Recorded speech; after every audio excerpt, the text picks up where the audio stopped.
Welcome to Dare Media. మాయమవుతున్న cinema చెరువు. 90స్లో ఎన్నో చిత్రాల్లో, పాటల్లో, సన్నివేశాల్లో ఎంతో కనువిందు చేసిన సినిమా చెరువు ప్రస్తుతం కనుమరుగవుతోంది.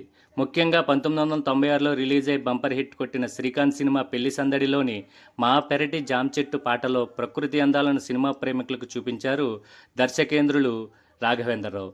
ప్రకృతి రమణీయతను మైమరిపించే నాటి అల్లంపురంలోని సినిమా చెరువు ప్రస్తుతం డంపింగ్ యార్డ్గా మారుతుంది. స్థానికంగా చింతల చెరువుగా పిలిచే ఈ సినిమా చెరువు ఇప్పటికీ అక్కడి ప్రజలకు ప్రత్యేకమే. ఆ సినిమా పాటలోని కథానాయిక రవలి అభినయానికి ప్రకృతి అందాలను కనువిందు చేసే విధంగా చూపించిన తాడేపల్లిగూడెం సమీపంలోని ఆ చెరువు చెత్తమయంగా మారింది. నాటి సినిమాల్లో ఎంతోమంది కనువిందు చేసిన ఈ ప్రకృతి అందాలు కనుమరుగవుతున్నాయని ప్రకృతి ప్రేమికులు ఆందోళన వ్యక్తం చేస్తున్నారు.